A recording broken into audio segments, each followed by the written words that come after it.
다가올 여름 휴가 비행기표 예매를 막 고민 중이시거나 새로 나온 맥북을 살까 말까 망설이고 계신 분들. 네, 아니면 20대 실리콘밸리 인지니어들이 어떻게 갑자기 현찰로 대저택을 막 사들이고 있는지 그 이유가 궁금하신 분들이라면요. 맞습니다. 오늘 저희가 나누는 이야기에 꼭 귀를 기울이셔야 할 겁니다. 늘 배우기를 즐기는 여러분, 겉보기는 전혀 상관없어 보이는 이 파편화된 사건들이 사실은 하나의 거대한 흐름으로 아주 단단하게 묶여 있다면 믿으시겠어요? 아, 진짜 상상도 못하실 연결고리들이죠. 그렇죠.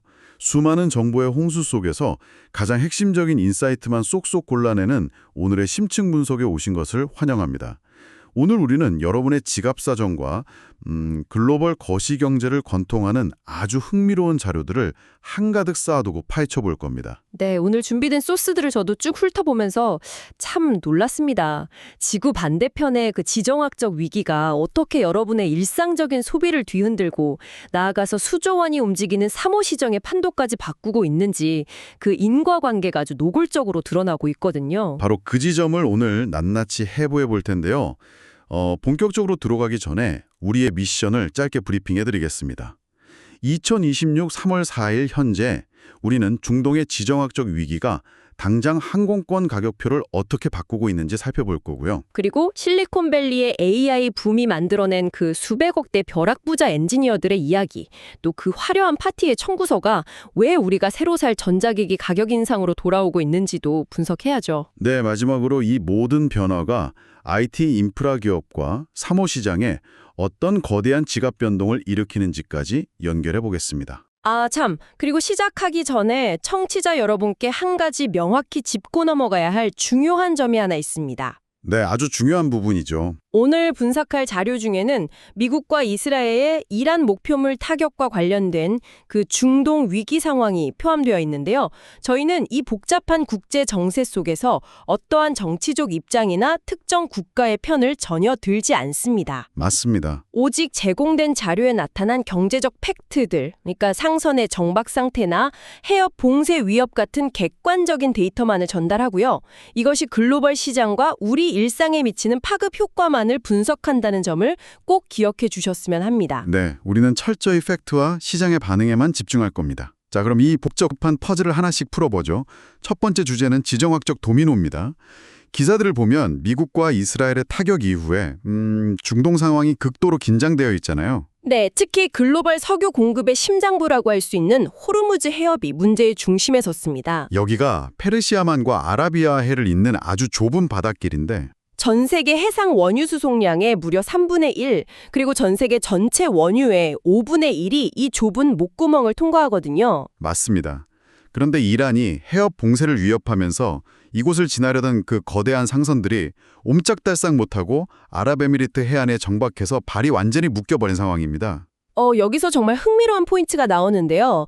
이게 단순히 배가 못 움직여서 기름 배달이 며칠 늦어지는 수준의 문제가 아니라는 거죠. 여기서 상황이 가진 그 물리적 한계의 메커니즘을 들여다봐야 합니다. 골드만삭스가 아주 현실적인 경고를 내놨는데요. 해협이 장기간 폐쇄되면 걸프 지역의 거대한 저장 탱크나 파이프라인 같은 대체 저장 시설들이 순식간에 꽉 차버리게 됩니다. 기름을 캐내도 담아둘 물리적인 공간 자체가 없어진다는 뜻이군요. 그렇죠. 결국 산유국들은 원유 생산 자체를 아예 중단할 수밖에 없는 사태로 이어지는 겁니다. 잠깐만요. 그러니까 밸브를 잠궈버려야 한다는 거잖아요. 거대한 정유시설을 멈추는 건 나중에 재가동할 때 엄청난 비용이랑 시간이 드는 일일 텐데 그 물리적인 한계점이 구체적으로 며칠 정도인가요? JP모건 분석가들은 그 임계점을 25일 이상으로 봅니다. 해협 폐쇄가 25일을 넘기면 사우디나 쿠웨이트 같은 주요 산유국들이 전면적으로 생산을 중단해야 하는 셧다운 위기에 처한다는 거죠. 와, 25일이요? 생각보다 엄청 짧네요. 네, 게다가 엎친 데 덮친 격으로 시설 손상 때문에 카타르 국영 기업의 액화 천연가스, 즉 LNG 생산마저 중단되는 사태가 발생했습니다. 원유에서 시작된 이 동맥경화가 에너지 시장 전반으로 막 들불처럼 번지고 있는 형국인 거죠. 자, 그럼 이쯤에서 듣고 계신 여러분께 질문을 던져보겠습니다. 이런 중동의 거대한 물리적 병목 현상이 여러분의 다가올 봄이나 여름 휴가 계획과 대체 무슨 상관이 있을까요? 아주 직접적인 상관이 있죠. 지금 국제 유가를 보면 브렌트유가 배럴당 약 $80, WTI가 73달러 선까지 뛰었습니다. 올해 들어서만 30% 상승했고요. 주간 기준으로도 전주 대비 10% 이상 급등하면서 75달러를 돌파했거든요. 거기에 트럼프 대통령이 최근 이 군사작전이 4주에서 5주 이상 지속될 수 있다고 발언했습니다. 방금 제가 말씀드린 JP모건의 25일 임계점을 훌쩍 넘겨버리는 기간이죠. 아, 그러네요. 25일을 넘어가 버리네요. 그 여파로 에미레이트, 에티하드, 카타르 항공 같은 걸프 지역 주요 항공사들은 해당 지역의 정기 운항을 전면 중단했습니다. 항로를 우회해야 하니까 시간도 더 걸리고 보험료 명목의 전쟁 위험 요금은 천정부지로 치솟고 있고요. 맞아요. 그리고 항공사 비용 구조를 뜯어보면 인건비를 빼고 가장 압도적인 비중을 차지하는 게 결국 항공료잖아요. 유가가 오르면 항공사들은 보통 한 두세 달의 시차를 두고 이걸 기본 운임에 반영하게 됩니다. 네, 청구서가 날아오는 거죠. 우리 자료에 있는 선례를 봐도 알 수 있는데요. 2022년에 러시아가 우크라이나를 침공했을 당시에도 유가 급등 때문에 항공권 기본 운임이 티켓당 15달러에서 20달러씩이나 올랐습니다. 이번 여름에도 그 청구서가 우리한테 그대로 날아올 거란 뜻이죠. 그런데 여기서 항공사들의 대응 전략을 보면 아주 재미있는 차이가 하나 있습니다. 어떤 차이가 있나요? 대형 항공사들은 프리미엄 좌석, 그러니까 1등석이나 비즈니스석 요금을 확 올려버립니다. 이 좌석을 타는 사람들은 가격 저항성이 상대적으로 낮거든요. 여기서 마진을 남겨서 일반석 인상폭을 어느 정도 방어하는 전략을 씁니다. 아, 일종의 완충지대를 만드는 거군요. 그렇죠. 하지만 저가 항공사 LCC는 애초에 비즈니스석이 거의 없잖아요. 연료비 충격을 흡수해줄 쿠션이 없는 겁니다. 결국 유가 상승분을 우리 같은 일반 고객의 티켓 가격에 100% 고스란히 전가할 수밖에 없는 구조적 한계가 있습니다. 값싸게 휴가 가려던 우리 계획이 저 멀기 중동의 유조선 정박 사태 때문에 직접 타격을 받는 거죠. 거시경제의 그 거대한 파도가 어떻게 평범한 개인의 지갑을 덮치는지 아주 완벽하고도 씁쓸한 예시네요. 자, 여기서부터 진짜 흥미로워집니다. 지금까지는 기름이랑 에너지 인플레이션 이야기였는데요. 이번에는 시선을 실리콘밸리로 휙 돌려서 기술 시장의 인플레이션을 좀 들여다보겠습니다. 최근 이 AI 붐이 스타트업 시장에 창출하고 있는 부의 규모를 보면요. 과장 조금 보태서 기존 경제학의 상식을 아예 파괴하는 수준입니다. 맞습니다. 연봉 데이터 플랫폼인 레벨스 FYI의 자료를 보면 진짜 입이 다물어지지 않죠. 특히 챗 GPT와 경쟁하는 엔스로픽 같은 이른바 프론티어 AI 기업들의 상황이 대담합니다. 저도 그 데이터 보고 재능을 의심했거든요. 2024년 말에 엔스로픽에 입사한 한 엔지니어가 받은 스톡옵션 가치가 현재 400만 원에서 500만 달러, 우리 돈으로 약 53억에서 66억 원 수준입니다. 그것만 해도 엄청난데 그 사람이 가진 전체 지분 가치를 추정해보면 더 놀랍죠. 1,800만 원에서 2천만 달러, 즉 238억에서 265억 원에 달한다는 팩트가 공개됐습니다. 솔직히 이쯤 되면 내가 왜 코딩을 안 배웠나 하고 인생을 막 되돌아보게 되거든요. 입사한 지 한 1, 2년 된 직원이 265억 원이라니 이게 실리콘밸리에서도 흔한 일은 아니지 않습니까? 보통 상장까지 한 10년은 뼈를 묻어야 만져볼까 말까한 돈 아닌가요? 전혀 일반적이지 않죠. 이걸 좀 더 큰 그림과 연결해보면 이 비정상적인 숫자가 왜 튀어나왔는지 이해할 수 있습니다. 기존의 10년짜리 성공 방식이 생성형 AI라는 거대한 블랙홀을 만나서 완전히 압축되어 버린 겁니다. 10년이 1, 2년으로 압축됐다. 네. 엔스트로픽의 기업 가치 변화를 한번 보시죠. 2024년에 약 180억 달러로 평가받던 회사가 2026년 최근 주식 매각 과정에서 무려 3,500억 달러의 가치를 인정받았습니다. 불과 2년 만에 가치가 19배나 폭등한 거예요. 19배요? 어마어마하네요. 단순히 AI를 가져다 쓰는 회사가 아니라 거대한 AI 두뇌 그 자체를 만드는 프론티어 AI 기업은 글로벌 경제에 패권을 줄 거라는 기대감이 있잖아요. 전 세계의 자본이 백지수표를 막 던지고 있는 상황입니다. 그 과정에서 소수의 핵심 인재를 절대 안 뺏기려다 보니 이런 천문학적인 주식 보상이 이루어지는 거고요. 물론 기세를 보면 이게 당장 내일 은행 가서 현찰로 뺄 수 있는 돈은 아닙니다. 4년에 걸쳐서 분기별로 지분이 확정되는 베스팅 조건을 채워야 하고요. 또 캘리포니아의 그 살인적인 세금 때문에 현금화하는 순간 절반 가까이 날아가긴 하겠죠. 네, 세금 때문에 반토막이긴 하죠. 하지만 그렇다 쳐도 수백억대 벼락부자가 된 건 부정할 수 없는 사실입니다. 그런데 여러분, 여기서 아주 중요한 질문이라고 합니다. 실리콘밸리 천재들의 이 샴페인 파티가 우리랑 무슨 상관일까요? 그냥 부러워하고 끝날 일일까요? 절대 아니죠. 아닙니다. 바로 여러분이 사려는 전자기기 가격표에 그들의 파티 비용이 청구되어 있습니다. AI의 발전이 반도체 생태계, 그중에서도 메모리 칩 시장에 엄청난 왜곡을 만들어냈기 때문입니다. 네. 애플이 새로운 M5 칩을 탑재한 맥북 라인업 가격을 일제히 올렸다는 소식 보셨을 겁니다. 가장 대중적인 맥북 에어 13인치와 15인치는 각각 $100씩 인상돼서 $1,099, $1,299가 됐고요. 프로 모델은 훨씬 심합니다. M5 프로 14인치가 $2,199, 16인치는 $2,699, 그리고 최상위 모델인 M5 Max는 무려 $3,599부터 시작합니다. 우리 돈으로 500만 원 돈이네요. 그러니까요.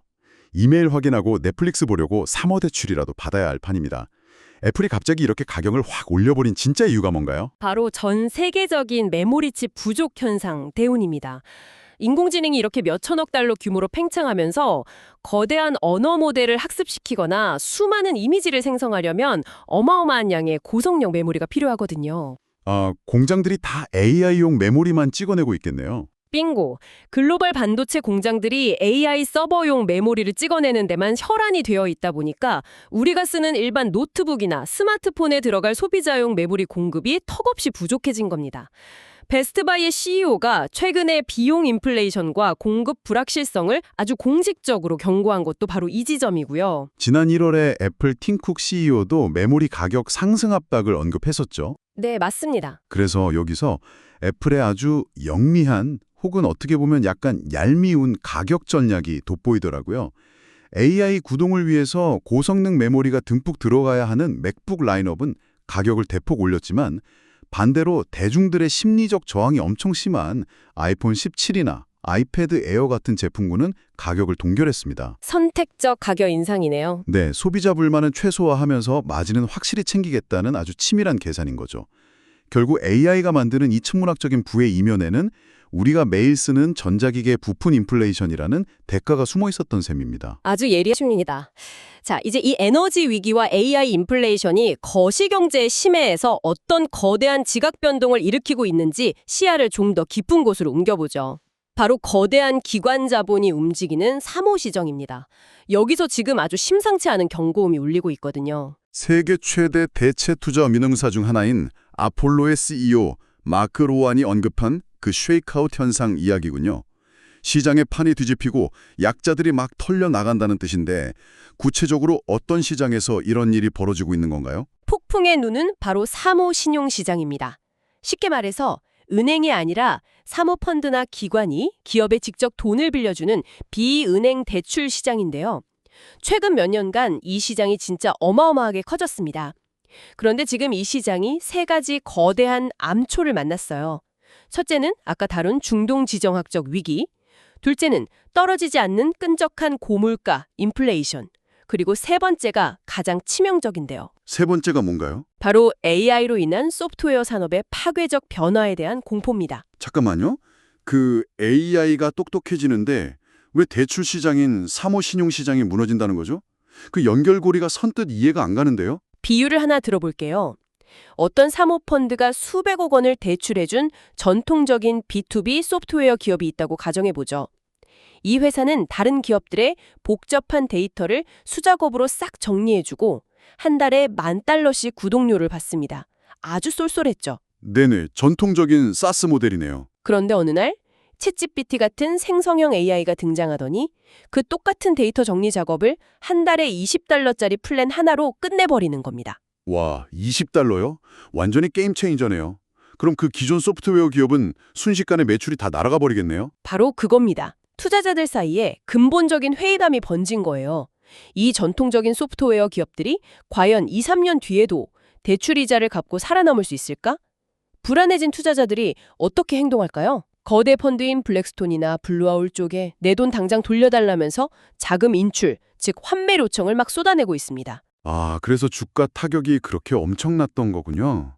저희 자료에 따르면 지난 1년간 아폴로 주가는 27% 이상 폭락했고요. 블루아울은 33% 이상 하락해서 무려 2020년 상장 가격 밑으로 떨어졌습니다.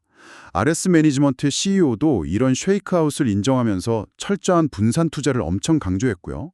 AI가 단순히 기술의 진보를 넘어서 기존 금융 생태계의 비즈니스 모델 자체를 파괴하고 있는 현장이네요. 네, 맞습니다. 하지만 이런 혼란과 공포 속에서도 다른 한편에서는 조용히 미래를 위한 배관 공사를 하는 기업들이 있습니다. 액센추어가 무려 12억 달러를 들여서 지프 데이비스로부터 우쿨라를 인수했다는 소식 보셨죠? 우클라요. 여러분 스마트폰 인터넷 속도 갑자기 느려졌을 때 한 번쯤 켜보셨을 스피드 테스트 앱이나 특정 서비스 접속 안 될 때 들어가는 다운 디텍터 세이트 운영하는 그 회사 맞죠? 저도 이 대목에서 솔직히 좀 의아했거든요. 세계 최대의 컨설팅 회사인 액센추어가 도대체 왜 인터넷 속도 측정 앱을 12억 달러, 거의 1조 6천억 원이나 주고 산 걸까요? 이 지점에서 아주 중요한 질문이 떠오르는 겁니다. 액센추어는 단순한 앱 껍데기를 산 게 아닙니다. 그 거래의 진짜 본질은 바로 네트워크 인프라의 가시성이거든요. 한번 생각해 보시죠. 지금 5G망이 전 세계에 쫙 깔려 있고 아마존 AWS나 마이크로소프트 애저 같은 거대한 하이퍼스케일러들이 방대한 데이터를 처리합니다. 네, 거기에 요즘은 AI 연산까지 더해졌죠. 그렇죠. 특히 AI 때문에 통신 인프라가 극도로 복잡해졌습니다. 거대한 데이터의 고속도로가 사방에 뚫려 있는데 어디서 병목 현상이 생기고 어디가 툭 끊어질 위험이 있는지 실시간으로 모니터링할 현미경이 없다면 어떻게 될까요? 아무리 똑똑한 AI 모델이 있어도 데이터가 제대로 전달되지 않으면 완전 무용지물이니까요. 그러니까 액센추어는 우클라가 전 세계 수십억 대의 기기에서 수집하는 그 실시간 네트워크 성능 데이터와 그 핏줄 같은 통신망을 꿰뚫어보는 분석 역량을 12억 달러의 통째로 사들인 거군요. 정확합니다. 실리콘밸리에서 아무리 수백억 대 벼락부자가 탄생하고 혁신적인 AI 모델이 나와도 결국 그 모든 데이터가 지나가는 물리적인 길이 버텨주지 못하면 AI 혁명은 사상누각에 불과합니다. 기술의 그 화려함 이면에는 반드시 이를 24시간 감시하고 지탱할 보이지 않는 인프라, 즉 듬직한 배관공 역할이 필수적입니다. 그걸 미리 선점하려는 움직임인 거죠. 자, 정말 숨가쁘게 달려왔습니다. 그래서 이 모든 게 우리에게 어떤 의미일까요? 오늘 우리가 짚어본 팩트들은 단순히 먼 나라의 남 이야기가 아닙니다. 중동의 그 좁은 해협에서 막힌 유조선들이 유가를 밀어올려서 당장 여러분의 여름 휴가 비행기표 값을 비싸게 만듭니다. 네, 모든 게 연결되어 있죠. 동시에 실리콘밸리의 폭발적인 AI 붐은 누군가에게는 수백억 원의 스톡 옵션을 안겨주지만 전 세계 메모리 칩을 싹 빨아들이는 블랙홀이 되어서 여러분이 살 맥북 가격을 500만 원으로 끌어올립니다. 게다가 이 현상은 사모신용 시장의 전통적 비즈니스 모델을 위협해서 거대 자본들의 환매 공포를 일으키고요. 그 이면에서는 이 모든 혼란을 제어할 인프라 데이터를 차지하기 위한 조용한 전쟁이 벌어지고 있습니다. 세상의 모든 정보가 하나의 거대한 톱니바퀴처럼 빈틈없이 맞물려 돌아가고 있다는 것을 오늘 확실히 느낄 수 있었습니다. 정말 공감합니다. 늘 그렇듯 오늘 분석을 마무리하면서 여러분이 일상으로 돌아가 깊이 곱씹어 볼 만한 화두를 하나 던져드려야겠죠? 네, 오늘 다룬 현상들을 한 걸음 떨어져서 바라보면 조금은 두렵지만 우리가 반드시 직면해야 할 질문이 하나 남습니다. 만약 지금의 이 폭발적인 AI 붐과 지정학적 위기가 계속해서 톱니바퀴처럼 맞물려 돌아간다면 어떻게 될까요? 막대한 자본과 첨단 네트워크 인프라를 독점하는 소수의 거대 AI 기업들, 그리고 그 안에서 수백억 원의 부를 나누는 극소수의 인재들만이 부의 피라미드 꼭대기에 서게 되지 않을까요? 나머지 사람들은요? 반대로 나머지 평범한 대중들과 기존 방식에 머물러 있는 전통 기업들은 끝없이 오르는 에너지 비용과 하드웨어 인플레이션이라는 청구서만 묵묵히 떠안아야 하는 새로운 경제적 계급 사회가 도래하는 것은 아닐지 고민해 보아야 합니다. AI 자본과 인프라를 독점하는 계급, 그리고 오로지 비용만 지불해야 하는 단순 기술 소비 계급으로 나뉘는 냉혹한 미래에 대한 경고군요. 앞으로 10년 뒤 과연 진정한 가치는 세상 어디에서 창출될까요? 거대한 패러다임의 전환 속에서 여러분의 자산, 여러분의 커리어, 그리고 삶의 방식은 과연 어디를 향해야 할까요? 당장 내일 살 전자기기 가격만 아쉬워할 것이 아니라 다가온 경제적 지도 속에서 나는 과연 어디에 서 있을 것인가를 진지하게 생각해보게 하는 통찰입니다. 여러분, 오늘 저희가 준비한 깊고 진한 분석은 여기까지입니다. 넘쳐나는 정보 속에서 길을 잃지 않도록 다음 시간에도 세상에 흩어진 퍼즐 조각들을 맞춰줄 새롭고 통찰력 있는 자료들을 가득 안고 돌아오겠습니다. 함께해 주셔서 감사합니다. 끊임없이 호기심을 탐구하는 여러분의 일상을 응원하며 다음 심층 분석에서 뵙겠습니다.